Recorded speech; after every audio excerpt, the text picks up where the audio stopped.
Hey, what's up, guys? Welcome back to this lesson. This lesson is going to be a short explanation about the Fletcher Munson curve or the equal loudness contour. This curve is very important to understand as it plays a big role in the loudness war. Due to this curve, our brain have the tendency to respond more to the louder music. So let's have a look at what this curve is about.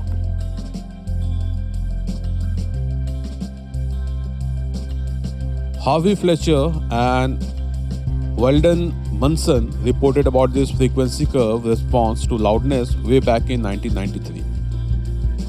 D.W. Robinson and R.S. Dadson reported about this curve in 1956 with some advancement. The International Organization for Standardization, or known as ISO, redefined this curve in 2003 as a new standard, which is ISO 226:2003. And from then on, it is professionally known as equal loudness contour.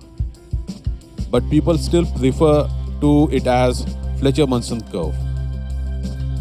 Guys, our ears are not equally sensitive to all frequencies, particularly in the low and high frequency range.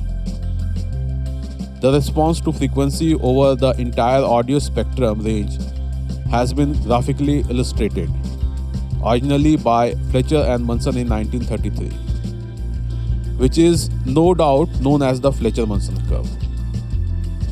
As the graph shows, the curves are lowest in the range from 1 to 5 kHz, with a dip at 3 kHz, indicating that the ear is more sensitive to frequencies in this range at lower sound pressure levels.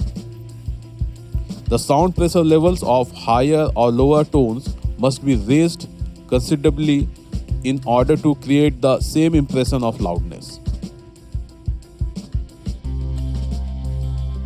Okay, long story short, as you all can see that low frequency lines flatten out around 80 dB SPL because at higher sound pressure level, our ears are more sensitive to lower frequencies.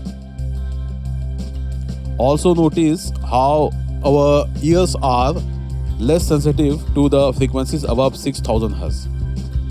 This explains why quieter music seems to sound less rich and full than louder music.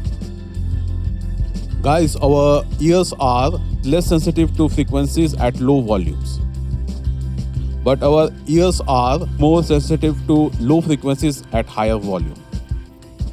The reason why we enjoy that kick and bass sound at music clubs and festivals at higher volume levels, and the reason why our brain releases that happiness hormone.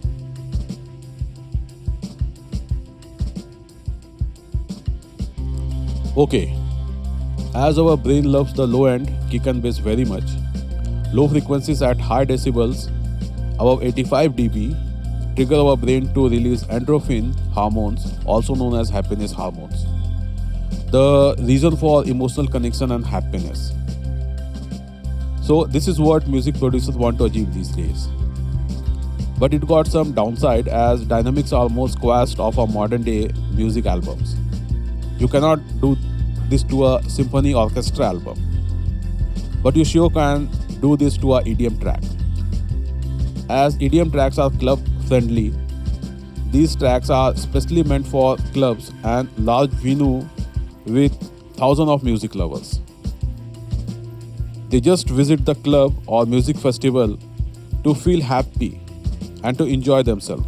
And this is what tracks do to them at louder volume. Guys, I am very sure that now you all know why the loud music sound good. So guys, I think this much info is sufficient for this topic, and I'm sure that you guys now have a better understanding of this Fletcher-Munson curve and what this loudness war is about. Well, let's move on to the next lesson.